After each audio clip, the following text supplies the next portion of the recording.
예, 가장의 잘못된 선택이란 제목으로 하나님 말씀 증거하도록 하겠습니다. 제가 가장이라는 말을 쓰고 가로치고 father라고 써놓은 이유가 있습니다.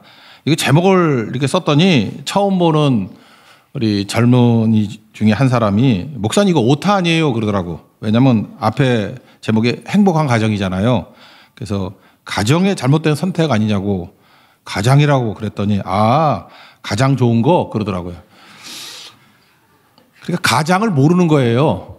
가장을. 그래서 한자로 썼더니 못 읽겠대. 그래서 그냥 father라고 했습니다. 제가 이걸 왜 얘기를 하냐면 이 자녀 교육 때문에 그러는 건데 정말 젊은이들이 진짜 문해력이 너무 떨어진 것 같아요. 그래서 한자 교육 해야 되는 것 같아요. 한자 교육도 하면서 한글 전용 쓰면 되잖아. 한자도 배우면서. 두발 자유화 그랬더니 두 다리로 자유롭게 걷는 것을 의미한다. 심심한 사과를 드린다 했더니 사과가 맛있지 왜 심심해 그런데요 애들이. 세로로 서 있는데 왜 가로등이라 그러냐고. 그 선생님이 사건의 시발점 그랬더니 선생님 욕해도 되냐고. 그러니까 참 문제겠죠. 그래서 요즘에 문해력이 너무 떨어져가지고 진도도 잘 안 나가고 이해도 못하고 그런답니다. 그래서 임진왜란 때 뭐 우리나라 수군이 어쩌고 저쩌고 했더니 애들이 그러대요. 수군 됐냐? 애들이 그런데요. 그러니까 한자를 전혀 모르니까 뜻을 몰라서 진도가 너무너무 느리다는 것입니다.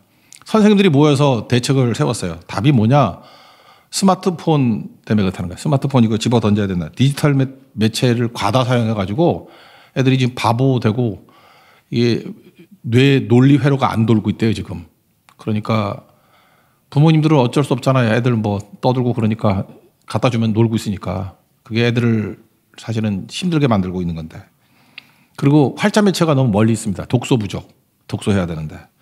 그러니까 어휘력이 부족하죠. 그래서 입으로 소리를 내서 읽는 훈련을 다 해야 된다는 것입니다. 그래서 종합적으로 보면은 제가 다시 애들 교육을 시킨다 그러면 일단 언어 교육, 영어하고 중국어, 뭐 일단 영어하고 영어는 해야 돼요. 그거 꼭 시키고 싶고요. 또 하나가 운동입니다. 몸에 배워야 되거든요. 열심히 운동하는 거. 이제 뒤에도 나오겠지만 하루에 1분 운동하는 것과 아무것도 안 하는 사람이죠. 60대 넘은 사람들.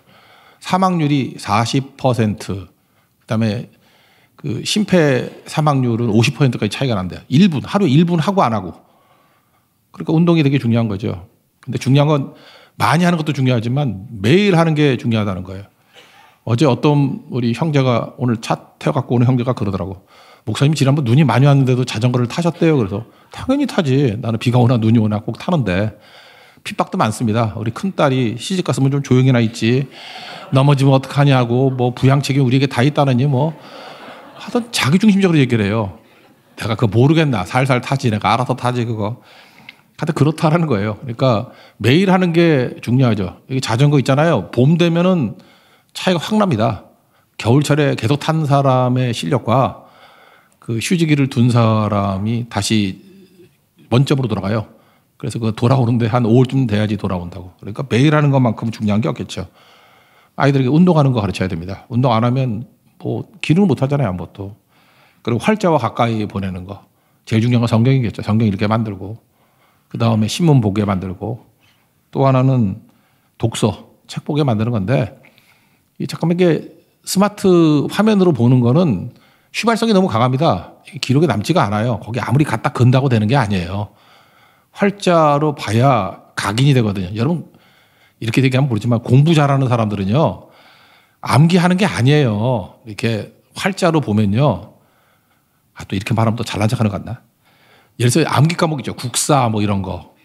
그러면은 외우는 게 아니고 그냥 그 사진을 찍는 거야. 그 화면을 팍 찍은 거야. 제가 지금 입시한 지가 언제입니까? 근데 요즘에도 국사 그러면 표가 이렇게 사진으로 머릿속에 들어가 있어. 나 외운 적 없어요. 그냥 이렇게 표가 그림이 머릿속에 팍 들어와 있다니까. 뭐 이스라엘의 왕들도 내가 사진을 찍어놨거든. 머리에 팍 들어와 있으니까 그 외우는 게 아니에요. 사진이 들어와 있는 거지. 그 스마트폰으로 보는 애들이 그게 될까? 안 되죠. 활자 교육을 받은 사람만 되는 거예요. 옛날에 그 주판 배운 사람들 있죠. 막 갖다 막 부르고 뭐 얼마 막 10단위 넘는 거 하면은 그걸 외워서 계산하는지 알아. 그게 아니고 머릿속에 주판이 있는 거거든. 주판 튕기는 거야. 그래서 머릿속에 있는 주판 갖고 읽어내는 거예요. 얼마? 그러면 정확히 딱딱 맞는 거죠. 요즘에는 뭐 계산기 빨리 두드려가지고 절대 그걸로는 쫓아갈 수가 없는 거죠. 그러니까 이게 지식에 대한 어떤 암송에 대한 접근이 다른 거죠. 그래서 활자를 접한 사람과 접하지 않은 사람은 이건 뭐 하늘과 땅 차이입니다. 이건 뭐 리더가 되는 것과 노예가 되는 것의 차이라는 거예요. 우리 아이들 특별히 성경을 중심으로 해서 활자로 가르쳐야 돼요. 활자로 각인시키는 거. 그게 진정한 교육이 될 수 있다라는 것입니다. 이 정도로 우리 아이스 브레이킹 하겠습니다. 그 다음에 오늘 본문인데 어떤 가장의 실패가 보입니다. 경제 위기가 왔어요. 흉년이 왔다는 것은 불경기죠. 경제 위기가 와가지고 어려움 당했습니다. 근데 이 가장이 엘리멜렉인데 결정을 잘못 내린 거죠. 그러니까 살고자 하는 결정인데 모압 땅으로 가자라고 하는 어떤 무모한 어쩌면 부신앙적인 결정을 내렸다는 것입니다. 그래서 이 잘못된 결정이 인생을 다 망치잖아요. 오늘 아침에도 말씀을 드렸죠. 많은 사람들은 결정을 잘해야 된다고 생각한다고. 올바른 결정, 뭐 흡족한 결정, 바른 결정, 좋은 결정. 근데 하나님께서는 우리에게 결정 내리는 존재라 그러지 않고 내려놓음. 고난을 통해서 내려놓으라는 거예요. 내려놓고 내 뜻이 아니라 하나님의 뜻. 그게 뭐예요? 말씀 따라가는 거. 말씀의 인도하심을 받는 거. 그게 우리 인생인데 여기는 지금 말씀이 사라져버리니까 이게 사사기 시대 아니에요. 자기소개는 옳은 대로 살던 시대 아닙니까? 그러니까 결정이 되는 줄 알아요. 지금도 이 시대가 결정으로 사는 시대죠. 내가 똑똑해서 내가 결정하겠다고. 그러면 엘리멜렉 같은 이런 모습이 될 수밖에 없다라는 것입니다. 그래서 여기 있는 많은 가장들 결정이 아닙니다. 그럼 어떻게 살아야 될 것인가? 이 가정의 실패를 뒤집어야 돼요. 뒤집는 길이 뭐냐? 3가지를 살피겠는데 첫 번째는 해석의 힘이 중요합니다. 해석의 힘이라는 게 뭐냐 하면 말씀으로 해석하는 힘이에요.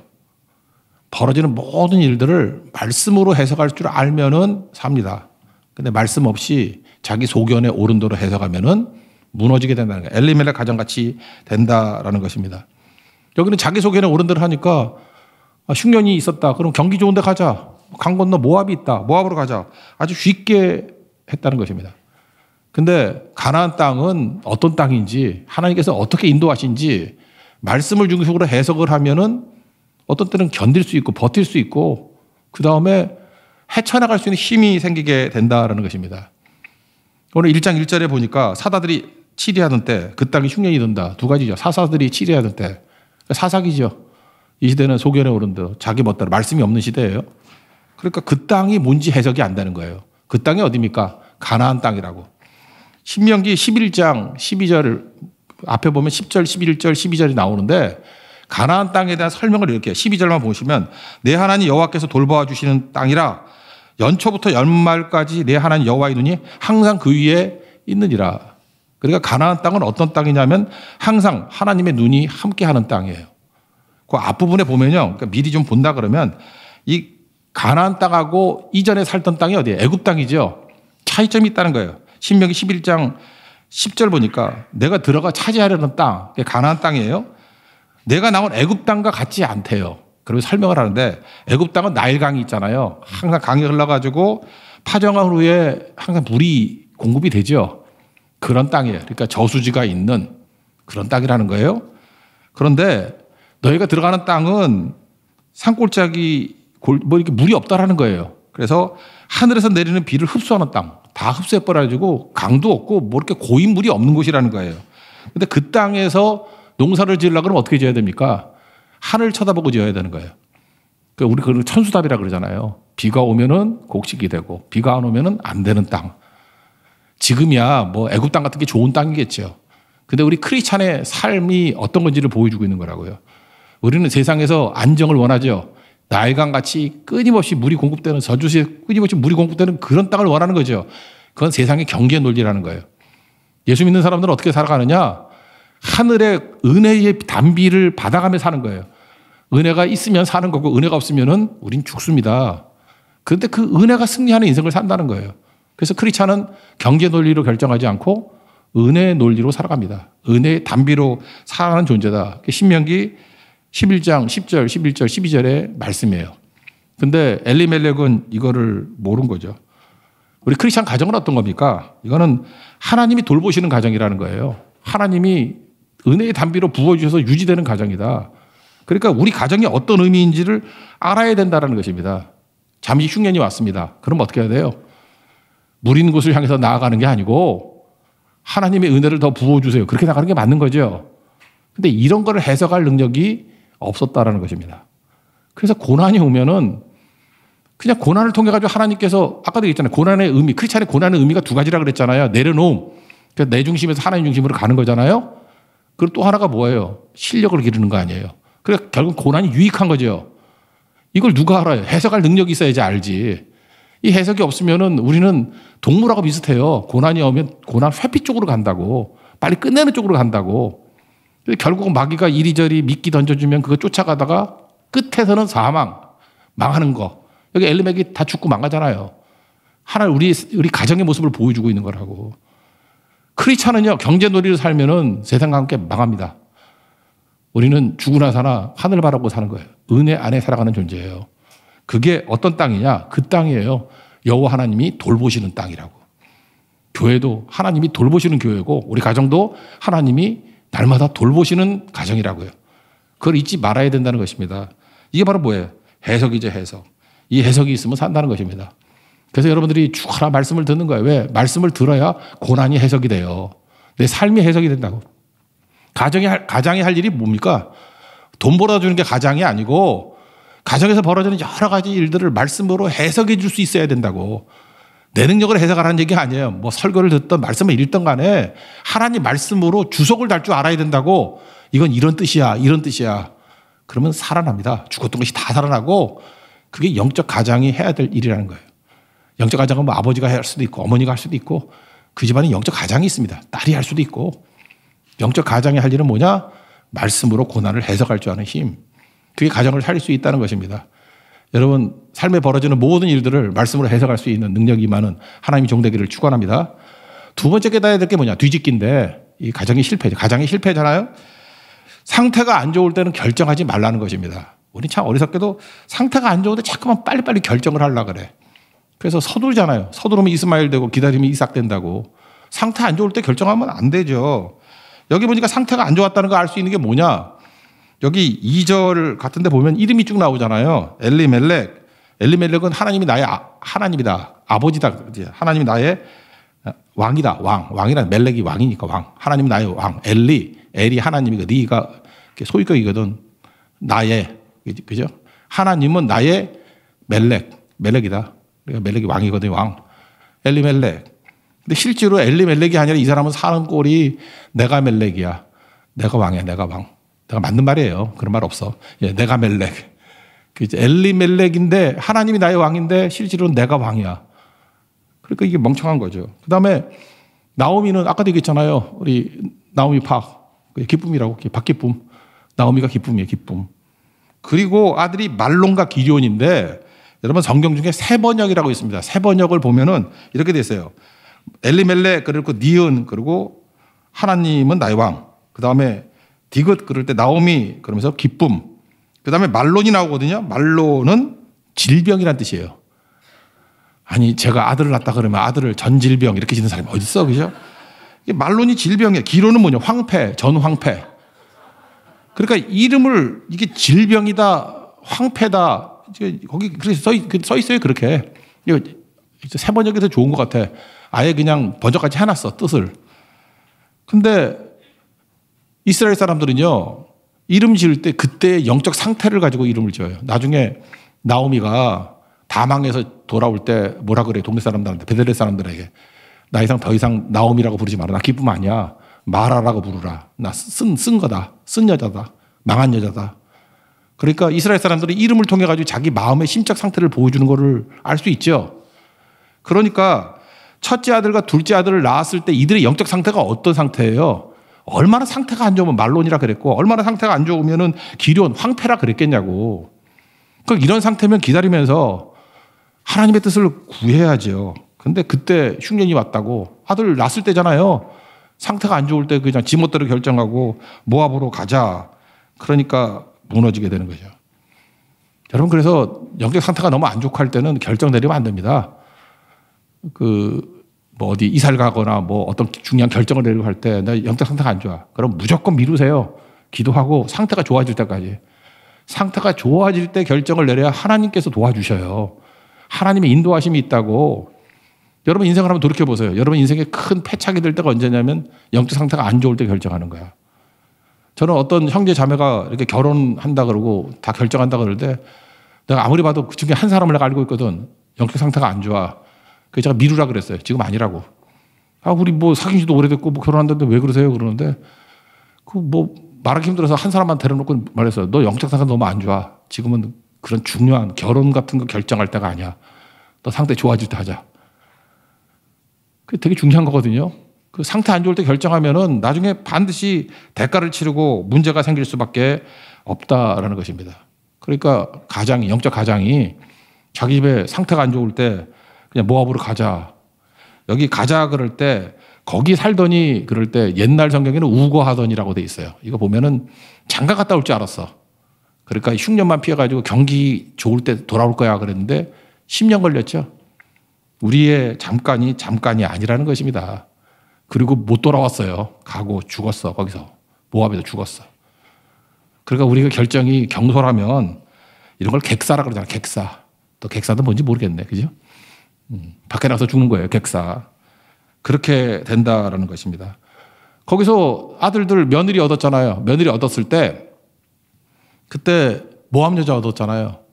그때는 아무리 어렵다 그래도 거기서 또 살만했는가 봐. 그러면 빨리 돌아와야 되는데 나오미도 돌아오지 못하고 언제 돌아왔죠? 말론과 기럨 두 아들. 그러니까 뭐 질병이니까 죽어야지. 황폐니까 죽어야지. 이름을 그렇게 지어놨으니 두 아들 죽고 난 다음에 며느리 둘 남을 때까지 버티다가 나중에 말씀이 들린 거죠. 6절에 보니까 여호와께서 자기 백성을 돌보시고 그들에게 양식을 주셨다는 걸 듣고 언제 들었어요? 남편 죽고 두 아들 죽고 난 다음에 들리더라. 정말 C.S. 루이스의 말이 맞죠. 고난이 하나님의 확성기라고. 그때야 들리는 거예요. 그러니까 고난이 우리에게 주는 게 뭡니까? 나를 내려놓는 거죠. 나 중심에서 하나님 중심으로. 그리고 듣게 만드는 거죠. 깨우침 아니에요. 깨우침. 그러니까 마치 누가복음 15장에 나오는 탕자 같잖아요. 탕자가 뭐 아버지 생각이 났나? 말씀이 들리나? 근데 다 망하고 돼지가 먹는 주연 열매도 주는 자가 없을 때 들리잖아요. 아버지가 보이잖아요. 그것도 복입니다. 복. 그러니까 상태가 그럴 때 아버지가 볼 때가 상태가 좋은 거 아니에요. 기도가 나오고 하나님을 바라보고. 여러분 어떤 중요한 결정을 내릴 때 상태 안 좋을 때 침체했을 때 결정 내리는 거 아닙니다. 항상 충만했을 때 결정 내리고 그러니까 내가 화가 나 있다거나 아니면 너무 이렇게 마음이 아프거나 너무 두렵거나 이럴 때는 어떤 결정도 내리지 마세요. 그냥 다 밀어버리고 충만한 상태에서 기도 더 해보고요. 그래서 예수 믿는 사람들이 어떤 결정 내릴 때 기도해보고요. 그거 말장난이 아니에요. 진짜거든. 유보해야 됩니다. 그리고 기도하다 보면은 제 인생을 살아보니까 거의 다가 바뀌었어. 그때 당시에는 이게 뭐 아무리 내일 아침까지도 변화되지 않을 것 같은데 확실한 거더라고. 옛날 편지 쓸 땐 그랬다고요. 저녁에 편지를 쓰면 붙이는 건 아침에 붙이라고. 묘해. 저녁에는 확실한 것 같은데 아침 되면 마음 변해요. 그거 보내는 거 아니었는데. 요즘에 이메일이니까 얼마나 경솔하게 살겠어. 그죠? 이메일 보내놓고 그거 보내는 거 아니었는데. 그런 거 되게 많죠. 그러니까 이메일도요, 써놓고 다시 한번 읽어보고 보낼 때는 그 다음날 아침에 보내든지 아니면 예약 메일로 보내든지. 우리 그렇습니다. 어떤 결정 내릴 때도 똑같은 원리라는 거예요. 상태 나쁠 때는 결정하지 않는 거. 이게 중요한 것이다. 그리고 여러분 중요한 결정 내릴 때 그러면 시간이 조그만데 어떻게 합니까? 우리 교회도 그런 문화가 좀 있었으면 좋겠어요. 그러니까 문제가 생기면요. 그냥 교회 와서 1시간 정도 기도하고 갈 생각하지 말고 그냥 저녁에 오세요. 이불 하나 들고. 이불 하나 들고 와요. 와서 여기 앞에서 그냥 깔고 누워 주무세요. 그냥 기도하다 자다. 그 냄새 나면 어떻게 합니까? 그 페브리즈 뿌릴게. 걱정하지 말고 그냥 그것도 필요한 것 같아요. 그래서 저 충분히 기도하는 거. 여러분 진짜 중요한 결정을 내린다 그러면 예수님도 제자 선택하고 할 때 밤을 지새워 기도했다 그러잖아요. 여러분 인생에도 진짜 중요한 결정을 내린다 그러면 뭐 다른 거 말고 뭐 결혼 같은 거 결정한다 그러면 막 헷갈린다 그러면 우리 자매가 됐든 형제가 됐든 이불 하나 싸질고 가서 교회에서 밤새도록 기도하다가 새벽을 맞이하라고. 그러고 난 다음에 하나님이 확신을 주신다 그러면 그건 하나님 확신뿐만 아니라 축복의 결정 아니겠어요? 사업을 할 때도 마찬가지고. 시작한다는 사람은 많은데 왜 이렇게 기도하는 사람이 없어요? 그러니까 흔들흔들 하는 거죠. 그래서 충분히 기도하고 우리 난관들이 있을 때 철야기도 또 새벽기도 이게 장시간의 기도를 통해서 기도로 돌파하고 기도로 하나님의 뜻을 얻고 기도로 굳게 닫힌 돌문을 열 수 있는 그런 체험하는 하나님의 종 되기를 축원합니다. 그럼 뚫리게 된다는 거예요.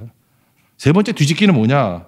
그래서 뭐 지금부터 얘기 다 했네. 기도로 매달리는 가정이 돼야 된다는 것입니다. 이거는 상설이죠. 상설. 항상 기도하는 것. 그게 중요하다라는 것입니다. 아까도 얘기했지만 안식일 예배가 안식일이 뭐냐 그럴 때 그 18년 동안 그 허리 펴지 못한 꼽주 여인의 얘기가 나오죠. 그래서 왜 안식일에 일하냐? 왜 안식일에 병 고치느냐? 예수님이 안식일에 병 고치는 게 7번 나오거든. 의도적이죠. 안식일이 뭔지를 알려주려고 그런 거 아니에요. 안식일에 일하지 말라. 그 뜻이 아니라 안식일은 첫 번째 맡기는 거다.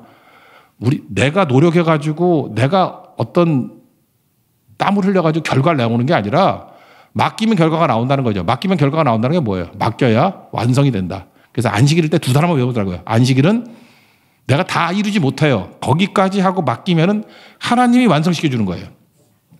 그래서 여러분 지금은 이렇게 다 중단하고 와서 주일 저녁인데도 맡기잖아요. 주님 앞에.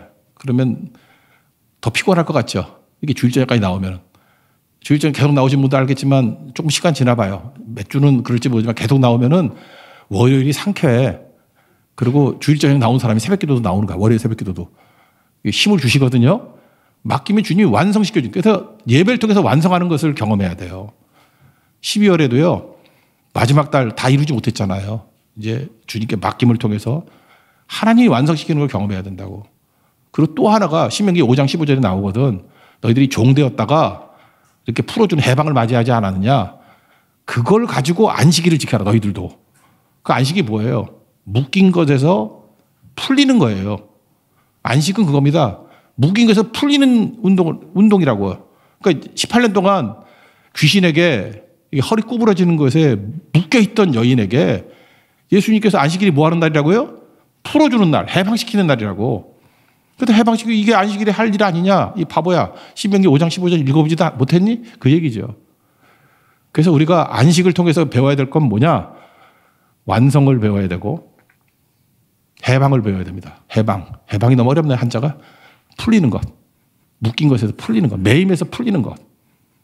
그래서 오늘 여러분들 다 중단하고 예배드렸습니다. 이제 여러분의 인생이 완성될 거예요. 이제 여러분의 묶여있는 모든 것들이 풀릴 거라고. 그거죠. 이 가정에 묶여있는 게 되게 많았잖아요. 안식해야만 풀리게 된다. 그거를 깨닫게 된다는 것입니다. 이거 삶의 현장에서 이거를 다 누리는 거, 이게 필요한 거겠죠. 그래서 중단하고 예배드리고, 그래서 예배, 기도, 성교성, 이게 진짜 핵심 다 들어가 있는 거예요. 예배하고, 기도하고, 선교하자고. 이게 안식 아니야, 안식.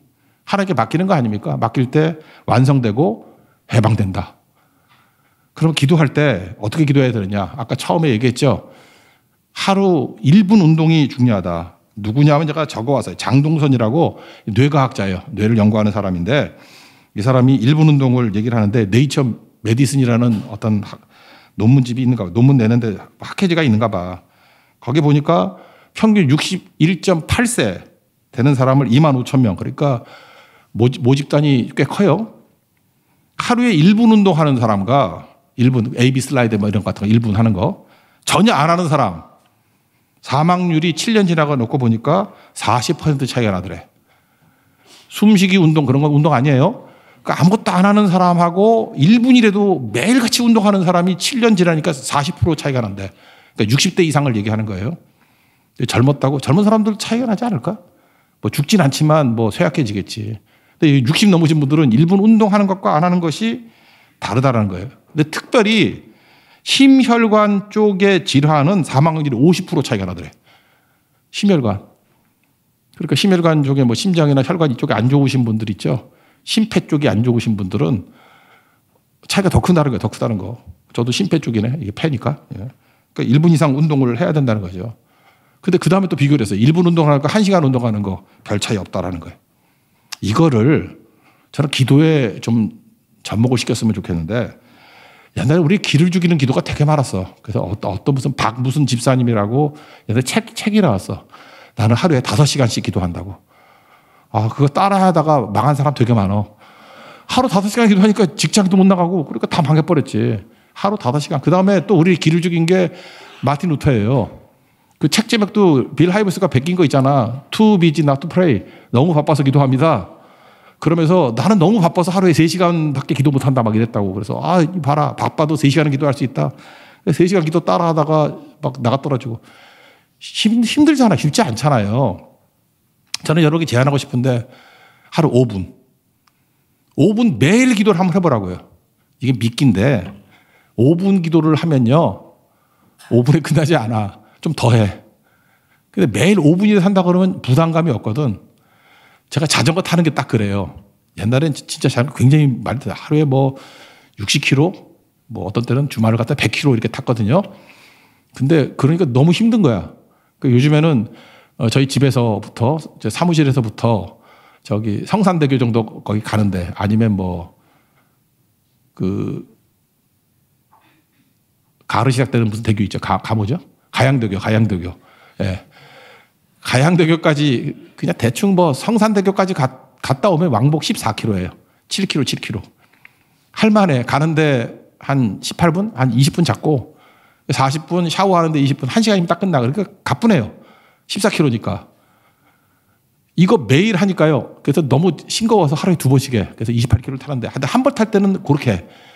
7km. 그러니까 자전거 타는 사람은 그건 자전거도 하냐. 장난이야. 그냥 쉽게 갔다 오는 거예요. 근데 그거 매일 하는 게 훨씬 더 중요하더라고요. 그러니까 좀 여유가 있거나 좀 컨디션 좀 회복이 필요할 땐 그거보다 더 하게 돼 있어요. 매일 하는 게 중요하다고. 마찬가지로 기도도 5분씩 매일 하면요. 5분만 해도 돼요. 부담 없죠? 근데 그것이 기도의 사람이 될 수 있다는 것입니다. 여러분 꼭 기도하십시오. 오늘 당장 하세요. 이 저녁 예배니까 기도하고 가십시오. 또 하나가 제안이 뭐냐? 기도 수첩을 만들라고. 저는 기도 수첩을 제가 아이폰 쓰니까 여기 메모 기능이 있거든.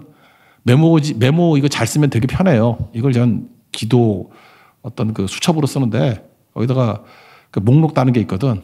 그래서 기록해놓고 체크하고 하는 것들이 넘어가게 해요. 그래놓고 쭉 적어놓고 가끔마다 여러분들 그 눈 뜨고 기도하실 때 보면 제가 이렇게 맨날 스마트폰 보고 저 목사는 저거 기도 시켜놓고 지는 스마트폰 보고 있네 그러는데 내가 증명해 줄게 도라고. 그 기도 제목 보는 거야. 기도 제목. 거기 있는 거 가지고 어떤 때는 읽어요. 이렇게 쭉 읽고 소리 내서 읽는다고. 읽고 하다 보면은 그것이 각인이 되고 특별히 여러분들 헌금 봉투에다가 이렇게 기도 제목 쓴 거는 적어놓고 카피해 놓는다고. 그래서 그거 읽어요. 읽고 기도하고. 적어도 일주일에 5번은 반복해서 기도해요. 그 내용을 가지고 기도하고. 짧은 거죠. 그거 하면 5분 안 걸려요. 5분 안 걸리고. 그런 것들 계속 반복하는 거라고. 그러면 그게 도움이 되겠죠. 하나님께서는 여러분 기도할 때 어떤 사람은 그래요. 찬양도 그렇고 아까도 뭐 웨이메이커 그런 거 이렇게 노래 잘했죠. 난 숨이 넘어가는 줄 알았어요. 그렇게. 원래 아까는 그렇게 안 했는데 갑자기 흥분하셔가지고 오후때는 숨이 넘어가게 막 해가지고 저도 같이 숨을 못 쉬는 바람에 갈 뻔했는데 우리는 찬양 그러면 듣는 걸 찬양이라고 생각해. 아니에요. 우리가 목소리 내서 불러야 돼요. 기도도 자기 귀에도 안 들리게 그냥 우물우물 하는 사람, 묵상 기도를 하고 있는데 그렇지 않아요. 목소리를 하는 게 중요해요. 성경 어디 나오느냐? 시편 77편 1절에 나오는데 읽어드릴게요. 내가 내 음성으로 하나님께 부르짖으리니 음성으로 해요. 눈으로 아니에요. 눈으로 기도한다. 뭐 마음으로 기도한다. 묵상으로 기도한다. 내 음성으로 하나님께 부르짖으리니 내 음성으로 하나님께 부르짖으면 조건이죠. 음성으로 부르짖으면 음성으로 막 cry out 막 울부짖는다는 거예요. 그러면 내게 귀를 기울이시리로다. 하나님이 들으신다는 거예요. 난 시편 77편 1절을 믿습니다. 그래서 우리 한국이 원래 우리가 한자 문명이 아니었잖아요. 원래 한자는 뭐 우리 거라 그런 사람도 있지만 중국 거였잖아요. 근데 중국은 다 끊어졌는데 우리는 한자 오히려 더 명맥이 이어지고 사서상관 달달 외우는 사람 훨씬 많았어. 원래 중국은 자기네 글자였는데 한국이 더 보존된 게 더 많았어요. 이유가 뭔지 알아요? 우리에게는 독경이라는 게 있어요. 독경. 소리내서 읽고 외우는 거예요. 독경. 우리가 되게 잘하잖아. 그래서 우리 아이들도 암송 되게 잘하잖아요. 우리 민족은 독경의 민족이에요. 독경. 소리내서 하늘 천 따지 거무한 누루황 소리 지르면서 제가 아는 목사님은 맹자 그거 다 외우는데 4시간 반 걸려. 그걸 독경으로 외우신 분이에요. 지금은 다 잊어버렸어. 근데 외웠다 잊어버린 것과 한 번도 안 했던 거 다르대, 그분 얘기가. 논어는 짧아서 외워요. 근데 맹자는 못 외워. 맹자는 되게 길거든. 근데 그걸 다 외워요. 독경의 민족이에요. 그러니까 독경하니까 이게 가슴 뼛속까지 들어가는 거예요. 뼛속까지. 우리 아이들 성경 암송하잖아요. 뼛속까지 들어가요. 여러분, 우물우물하는 기도와 부르짖는 기도와 내 귀에 들리는 거, 그게 코리안 스타일 프레어잖아요. 통성기도. 통성기도가 영어로 코리안 스타일 프레어예요. 한국 스타일의 기도라고. 통성기도가 우리나라 살린 거라고. 적어도 여러분 귀에 들릴 정도로. 그리고 찬양도 내 입으로 찬양하고, 듣는 게 찬양 아니에요. 부르는 게 찬양이지. 찬양으로 하나님께 영광 돌리고 내 귀에 들리도록 기도할 때 주님께서 들으시고 응답하시는 능력이 나타나게 된다는 것입니다. 그래서 이런 모든 결정을 할 때 넘어지지 않는 하나님의 능력의 가정과 교회 되는 축복이 임하기를 바랍니다. 예, 자리에서 일어나겠습니다. 주만 의지에 찬양하겠습니다. 아침에 했던 찬양, 주만 의지에.